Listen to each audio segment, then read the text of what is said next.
ना। अब जैसे मेरी मेरी बाईं आंख के ऊपर लगातार फड़फड़ाना शुरू हुआ है, बीते कुछ दिनों से वो लगातार इरिटेशन होना शुरू हो गया है। शुरू में मुझे लगा अच्छा चश्मे का इशू होगा, मैंने किया, थोड़ा बेहतर हुआ, अभी भी आ रहा है। तो क्या मुझे स्केयर होकर टेस्ट करवाना चाहिए? नहीं, square is a wrong word.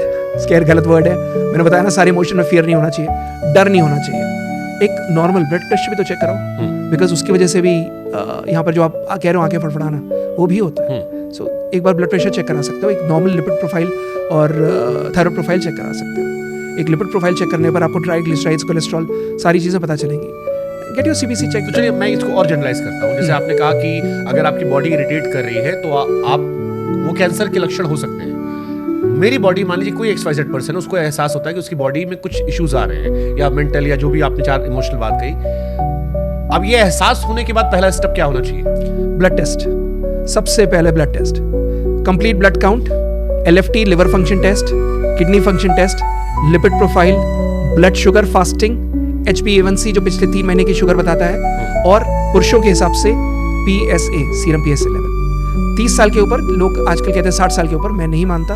30 साल के ऊपर जिस हिसाब से कैंसर फैल रहा है, 30 साल के ऊपर PSA टेस्ट करा लेना चाहिए। महिलाओं में CBC complete blood count, LFT, KFT, lipid profile, thyroid profile, और इसके साथ साथ HbA1c जो 3 महीने की ब्लड शुगर है, ब्लड शुगर फास्टिंग, और 3 cancer markers CA15.3, CEA and CA125। ये अपने टेस्ट में शामिल कराना ही कराना चाहिए। एटलीस्ट आप समय रहते हुए अगर आप ये हर साल कराते रहोगे, सो गॉड फॉरबिड अगर कुछ भी कोई चेंजेस दिखते हैं या कुछ भी अगर दिखता है, वेरिएशन है, तो आप समय रहते हुए आपने डायग्नोस कर लिया।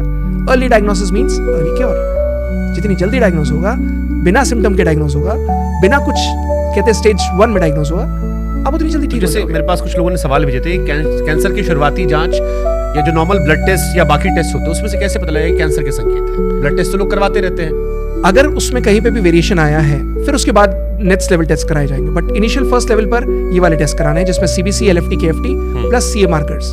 CA 72.4 एक मार्कर होता है जो आपको स्टमक कैंसर और इंटेस्टाइनल कैंसर पहले ही बता देता है। तो अगर आप ये टेस्ट कराओगे, ये अपने टेस्ट में इंक्लूड करोगे, C 19.9 पैंक्रियाटिक कैंसर का मार्कर है, वो तभी बढ़ेगा ना जब आपको कोई पैंक्रियास में शिकायत होगी। So it's better to get it done. Cancer जड़ से खत्म हो सकता है? कैंसर बिल्कुल जड़ से खत्म हो सकता है अगर समय रहते हुए आपने उसको ट्रीट करा दिया।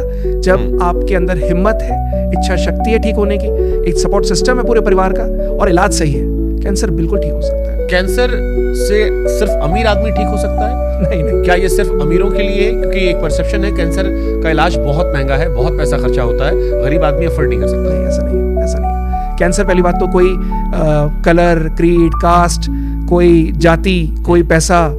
कैंसर अगर पैसा देखकर, पैसा जो अमीर आदमी ही केवल ठीक हो रहे होते, तो आज स्टीव जॉब्स जिनको पैंक्रियाटिक कैंसर था वो जिंदा होते। तो ऐसा नहीं है। इट इज अगर आपके अंदर पूरा उसको लड़ने का सक्षमता है, अगर इलाज सही है, अगर प्रॉपर अर्ली डायग्नोसिस हुआ है, अगर रिकवरी अच्छी आ रही है, अगर रिस्पॉन्ड किया है ट्रीटमेंट को लेके, तो रिकवरी आती है।